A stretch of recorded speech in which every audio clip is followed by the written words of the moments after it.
Welcome back. Let's start immediately. We do have a lot to speak about, but first, let me welcome my dear guest live here in the studio, Ambassador Ayoub, former commercial minister. Thank you very much for being with us. Thank you, and almost welcome.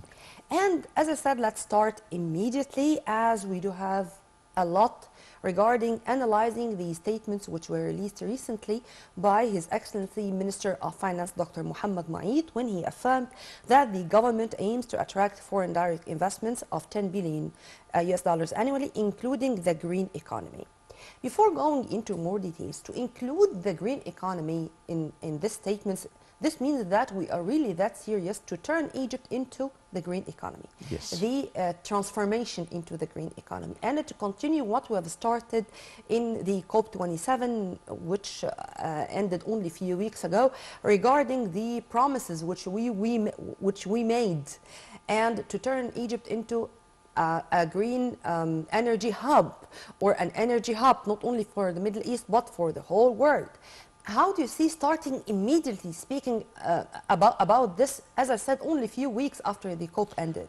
When the Minister of Finance, Mr. Mohammed Maid, said that, this meant the ground has been paved, completely paved to receive this. When you say $10 billion, this is the minimum. Yeah. Or this is just a beginning.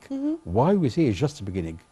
Because we already have investment law and also investment regulations which complements the law. More importantly for the investors and would-be investors is that the President himself presided a meeting for the investors. Yes. What do you want? What do you need? How can we do it? And all the concerned ministers were there. And he gave, this was what, 1 month ago, he gave 2 months' time that all the difficulties will be paved. And during the economic conference. Yes, that is right. So the environment is investment friendly. And you have to ensure that it's friendly, not verbally, but actually. When you say actually, I mean the organizations who are concerned with and responsible for investment in Egypt should be up to this standard of responsibility to receive this minimum of $10 billion to begin with. Annually. Annually. It is very important to know that we have all the infrastructure. It is almost completed now, whether in the roads, or whether in tunnels, whether in the energy. It is very important. At some stage, the investors were always worrying about the availability of the power of energy.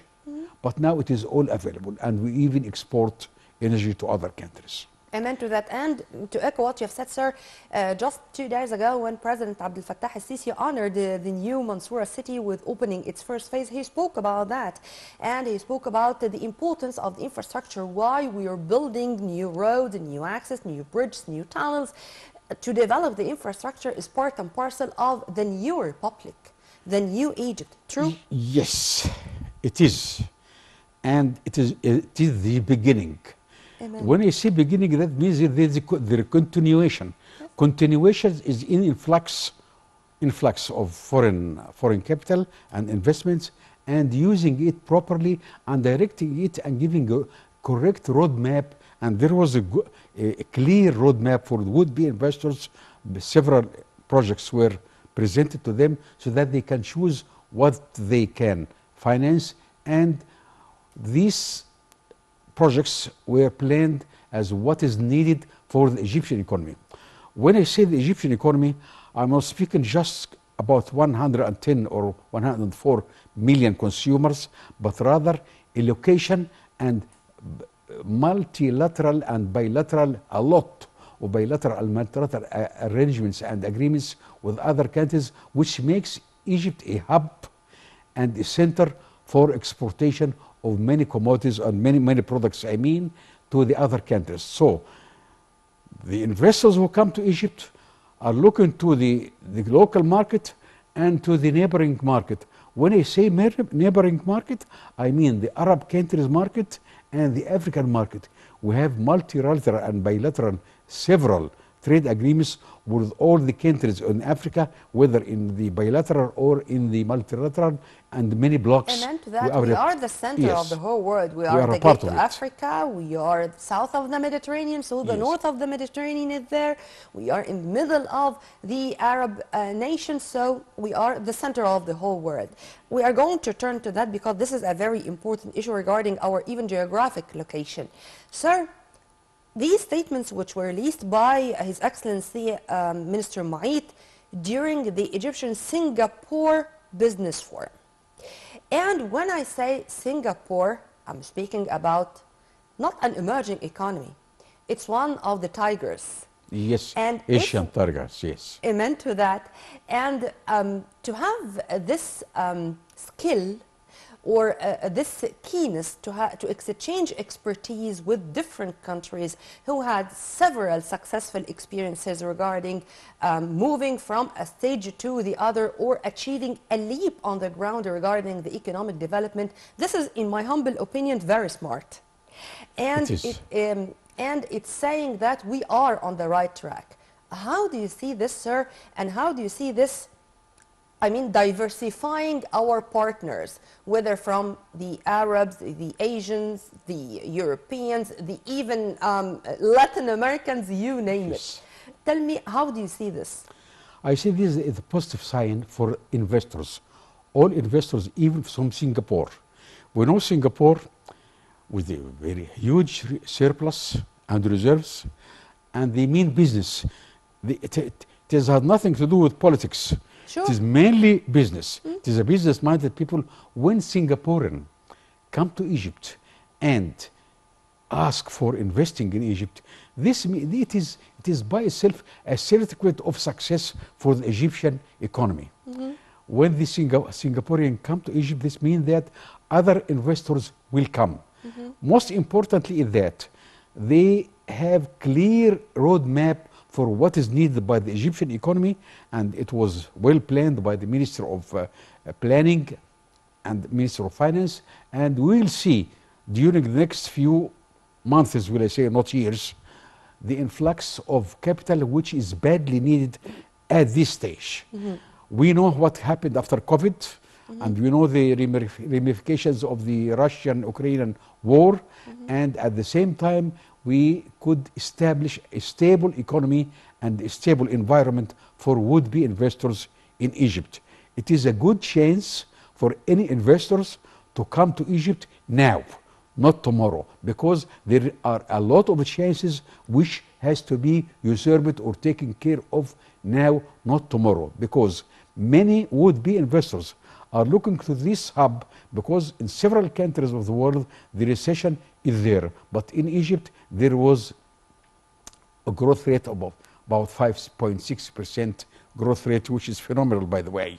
Not many countries did not have a Amid the negative. COVID-19 Yes. crisis and amid the Russian-Ukrainian conflict, this is phenomenal, as you've kindly mentioned. Yes, this a And success to add by to what itself. you're saying, sir, or to echo what you've said, in the past few years, the Singaporean trade and investment here in Egypt increased about 30%. And let's quote, if you permit me, some of the statements which were released during the Egypt-Singaporean forum by the Singaporean ambassador here. Yes. Dominic Go. We are looking forward to more investments in Egypt, particularly after the success of Singaporean companies in creating thousands of job opportunities in Egypt, pointing out that the Egyptian-Singapore Business Forum was a very good opportunity for Singaporean companies to explore new partnerships with pioneers of the private sector, in addition to the significant fruitful relations with the public sector. When this is said by the Singaporean ambassador, and in this forum, this means that Singaporean investors are coming on a solid ground and better chances of profits in Egypt. This is very important. Investments are looking for more profits. Sure. That is quite reasonable and acceptable. When they come to Egypt, they are saying to the other fellow investors in Singapore and other fellow investors from other Asian countries and non-Asian countries that you can find a good opportunity and the chances in the Egyptian market now. There are a lot of opportunities in Egyptian market, and those who come today will win because they first come, first win. It is very simple like this. The ambassador of Singapore, when he said that, this means that it is a certificate of the success of the policies which has been followed during the last 6 or 7 years. This is a certificate of success by itself. And from the other point of view, it is a positive sign to the investors that come to Egypt, and be assured that you will make more profit in the Egyptian market. There are a lot of projects which need to be implemented. China is there, Russia is there, several countries, I speak about China, they are big countries, European Union is there, America is there, and when Singapore is stepping in, this means that they want to catch the train, which is going very fast now. We are very pleased that they are coming now, and we hope that all the words will be materialized in the influx of not hot money, but rather investment money, or what we call FDI, foreign direct investment, in new projects. Not just gaining hold of the standing project, but rather new projects. We need new projects in industry, in agriculture, even in education. And they have there a long experience in this respect, and which is reflected to the level or standard of living in Singapore. And its huge surplus. This means that the economy is a dynamic economy. When we attach ourselves, or they attach themselves to Egyptian economy, this means will be speeding with time, so that we reach the goals which were stipulated in 2030 plan by President Abdel Fattah al-Sisi. Investing in the educational process is investing in the human being. Yes. In the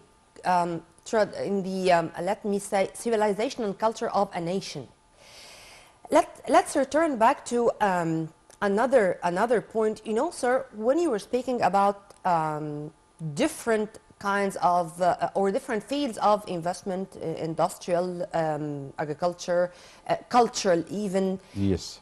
I don't know why I feel now something new regarding such forums, such business forums, the economic conference, even the COP27, of course, on top of the list, of course. All these events turn to be brainstorming events. It is. Speaking about all the time thinking out of the box, thinking in an untraditional manner to cope with what's going on around us, and to cope with the current crises, with the global challenges. This really needs to be all the time involved into a think tank or into very much fruitful roundtable discussions. And today we are following suit. I mean, it's not anymore the traditional way of negotiations. Yes. Or just reaching a final communique and that's it. No, it's very innovative, untraditional, thinking out of the box. How do you see this, sir? Because this is a message which we should convey to our viewers. We begin with COP27. When heads of states and several ministers are coming to attend, and they met their Egyptian counterparts. This was a great opportunity which was properly tackled by the Egyptian part, and we see the beginnings. Singaporeans are coming to Egypt after COP27 and after the economic forum held by the president himself. This means that we're on the right track of attracting the right investment, not the hot money, which is very important. We are attracting investments in new projects, as you mentioned, rightly mentioned now, in education, infrastructure. We have good infrastructure. Sure. So we speak about industries. Several companies were idle due after 2011, and now they are coming back to emerge again and put their products in the market. When I say products, it means that it is translated to employment, which is very important. When we have new projects, this means, or or resurrecting the old project. This means that we are creating employment or minimizing unemployment, which is very important for any government. And this is one of the success stories when we are minimizing unemployment in Egypt, because every year we have about 500,000 graduates of universities. They need jobs. And now we are creating good environment for them to contribute to this development. And we thank the Singaporean investments, and we hope that it will be materialized during the next few months in the form of new projects, whether in industry, in power, in infrastructure, in education, and all in health, which is a very important sector, which cannot be ignored in this. When I say education and health are the very important sectors which needs a lot of investment, whether it is local investment or Singaporean or any foreign investment, it is welcome, and the government is paving the way, and the Ministry of Investment in Egypt is paving the way, and they have issued several regulations to make the investment law more investors friendly. Yeah. And this is very important. Far from corruption, far from bureaucracy, including Yes. financial inclusion, the golden license, golden license, and the golden license also is going to be renewed if the project is going on smoothly and successfully. So all incentives are there, and as you've kindly mentioned, sir, the atmosphere is paved, the environment is paved for investors to come and to contribute, but with hard work and in the same time with creative ideas. When the president himself says to the investors, if you face any problems or obstacles, come to me. This word by itself means that the country or the statesmen are keen to see positive results to the initiatives taken during the last 5 or 6 years. And now we see the result is what we see now. Investors are coming, and from Singapore, which was a little bit, they are not the first comers, by the way. Sure. But when they came after they have seen a success, they did not come for political reasons. They came for economic considerations, Sure. which brought the Singaporeans to Egypt, and others will follow. Money has no nationality. It doesn't. It doesn't. Yes. But it goes whenever or wherever there are profits, revenues, and sincere will by the political leadership and people to continue on the right track. The people need investors. Amen. Well, let's say we also need to invest. The Egyptians need to cut a part of their income for investing locally. It is very important. So, because the local investments are the base for any foreign investors. That is why the foreign investors are coming, and this will bolster the investment environment in Egypt and also the capabilities of the Egyptian economy in the short term. Sir, you are wearing two hats, being a man of diplomacy and Yes. in the same time an expert when it comes to economic affairs. Yes. So, only 2 days ago, our top diplomat, Sami Shukri, went to Rome, to Italy, to participate in the Rome Med-Mediterranean dialogues.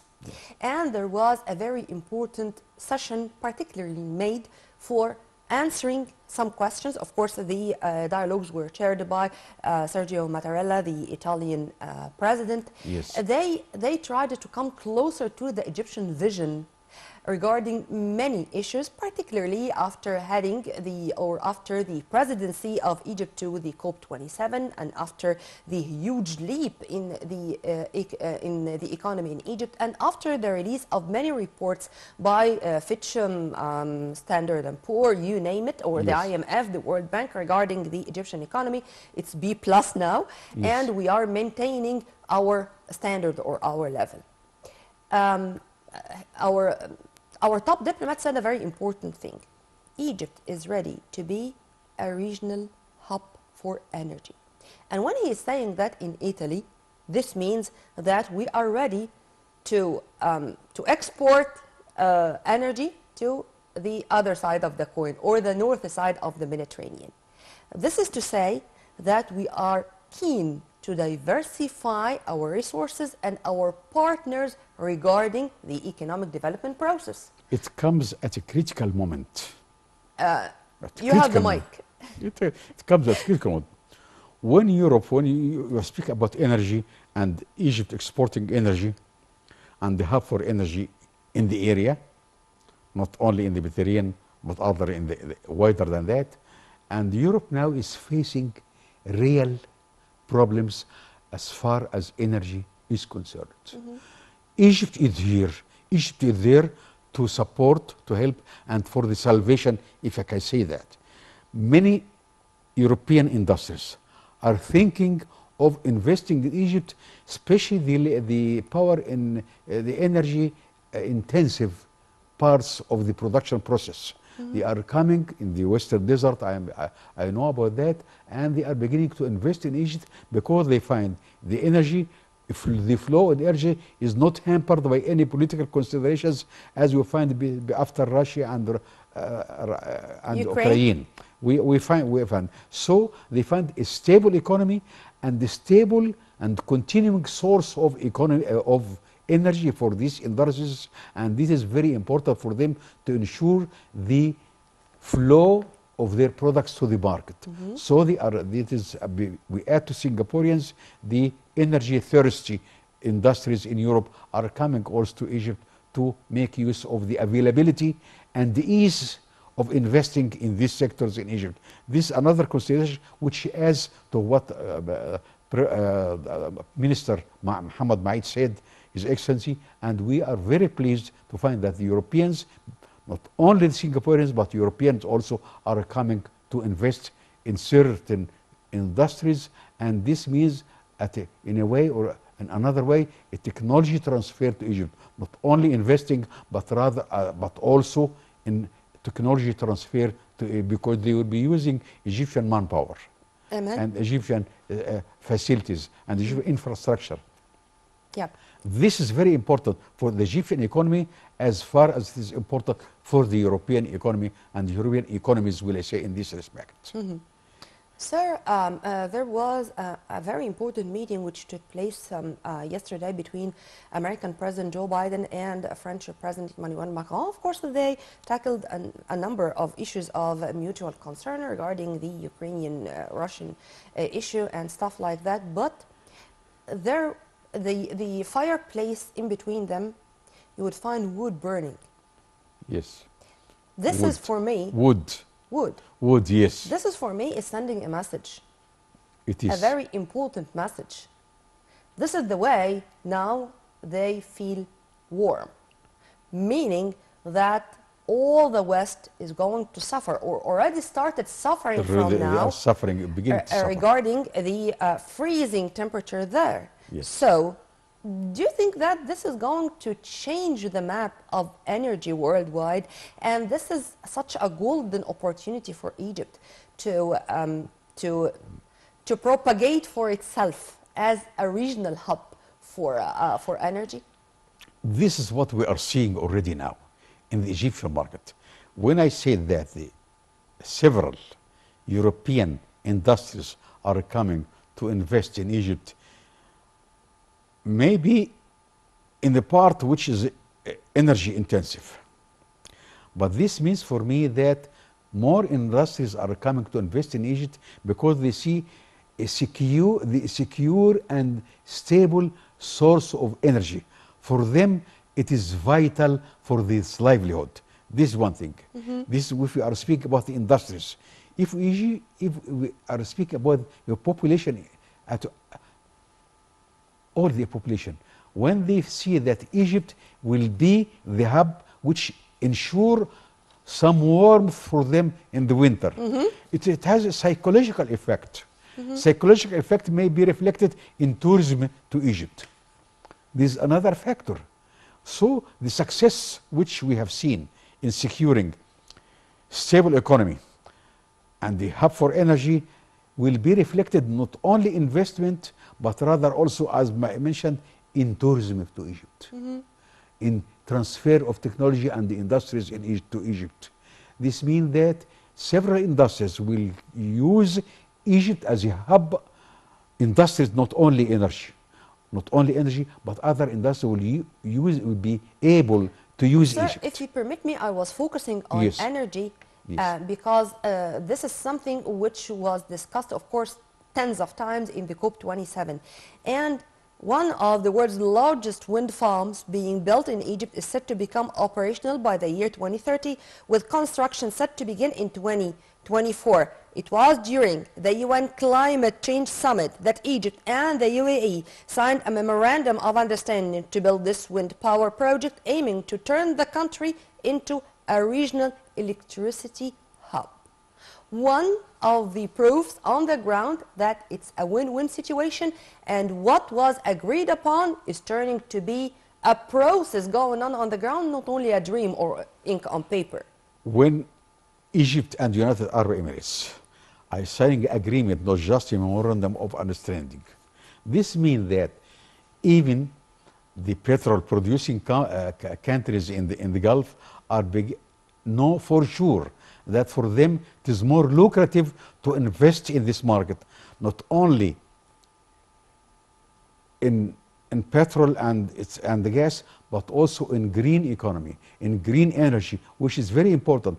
When we see a lot of hubs now for green power stations in Egypt, not only in Aswan, but also on the shores of the Red Sea, on the western shore of the Red Sea in Egypt, this means that there is a lot of investment in the green energy, which also is quite friendly to the environment, and also the world loves when if I say love this, and they prefer to import products made from green energy from Egypt. This is another dimension for the success in exploring new areas of interest, whether for United Arab Emirates or Italy or Germany or the United States. They are coming here to invest in areas which are quite lucrative for them and for our economy and for exports, and it will be reflected on employment rates in Egypt.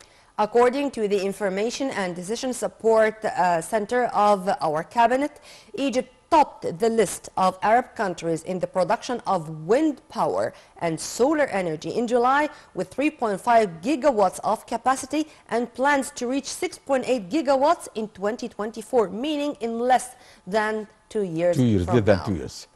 This means also that we are working, but sir, do we need more propaganda regarding this? It's our role in the media to speak more and more about that, to tell the whole world or to send this message loud. The media is responsible to show what has been achieved already. This is one thing. Other thing is that the opportunities which are there for other investors to come and step in and make use of what is available in Egypt. Third, the population itself should be aware that what is done by the government, the people of Egypt should know that what is done by the government is for their own benefit, and it will be reflected on their standard of living and on employment, on exports, and also the balance of payments and balance of trade, of course. We are keen to see that the green energy is reflected on the balance of trade, balance of payments, and also to achieve some success in the surpluses and the foreign debt. Let me give you, sir, if you permit me, another example, because I'm really proud to say that we signed a lot of agreements, and particularly when it comes to our allies, to our brotherly nations. This is another issue. We are very emotional when it comes to a country like Saudi Arabia, for example. Yes. In November, Saudi Arabia signed an initial agreement with Egyptian entities to build a 10 gigawatts project to produce electricity from wind energy in the North African country. And during the meeting, or as a part of the deal, Egypt will provide the lands necessary to carry out feasibility studies for the project before signing the final contracts, as Saudi Arabia also discussed with the Egyptian side the possibilities of further cooperation in renewable energy and green hydrogen. Renewable energy. This is a treasure. Yeah. A treasure for Egypt. And Egypt has already put itself on this treasure. And they began production, whether on the Red Sea or in the valley.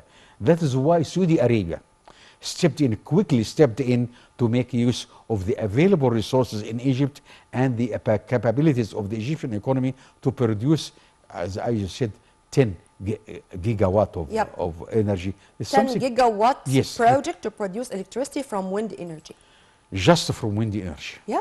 It's just it is a one sector which is a big one, and there is a lot of prospects in this aspect. That is why Saudi Arabia is investing in Egypt, and a lot of investments will follow Saudi to an investment in respect. And we are keen to see that the European investors, Asian investors, and you have seen already Singaporean funds are coming to invest in energy in Egypt and in production of green, what will I say, green electricity, of green energy in Egypt, which will be very important for the local and for the export, for the local economy, and also for the export, which for exportation, which for us is a lifeline to have some balance in our balance of trade, and also to have some surplus in our balance of payments, which is vital to minimize the debt burden on the Egyptian economy. Amen to that.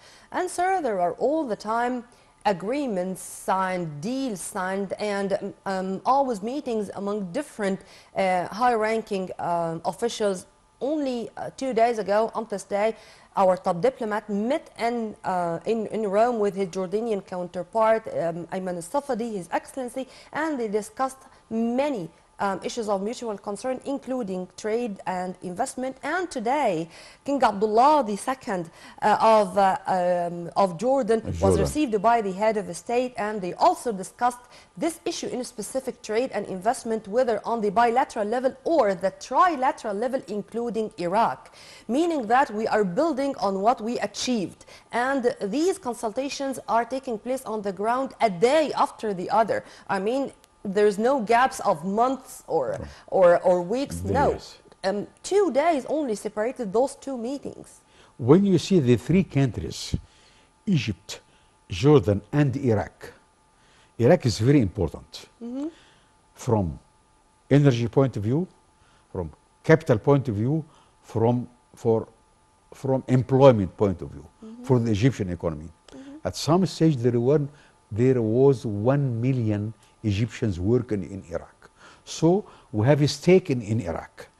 And now we have seen it. The Prime Minister of Iraq, the King of Jordan, His Royal Highness King of Abdullah Thani, and with President Abdel Fattah al-Sisi. When they come to Egypt to say, let us cooperate together, that means that the Egyptian economy is on the last step of having a great leap forward. When I say a great leap forward, this means that the growth rate will be phenomenal during the let's say, less than 1 decade. That's 2030 is very near to us, not far away. When you spoke about 2024 and 2023, this means that there is something on the ground which is being implemented, and the people will see the results of the investments, whether local investments or Arab investments, European, and now we said Singaporean investments, which we began with. And sir, we do speak that easy about short-term plans, long-term plans, yes, taking into consideration that 10 years, for example, is nothing when it comes to the history of a nation. It is less than 10 years in this case. No, I mean, when we do speak about Egypt 2030, Egypt 2050, Egypt 2065, we are speaking about years and years to come, as if they are tomorrow or the day after, because the political leadership is keen to speak about the coming generations and about the word sustainability. Yes, sustainability. When we see that the SDGs, Sustainable Development Goals, were the base for the 2030 plan, economic plan for Egypt. This means that we are on the right track, and we are coping with what the world is. We are using their language, we are using their means, and we are paving the way for more investment in the country, and also for better business opportunities beside the employment opportunities which are being created. This means that a lower rate of unemployment in Egypt. This is one of the side effects of the projects which you are seeing now, and it's very important to focus on what is possible, what is achievable, and what we have a market for.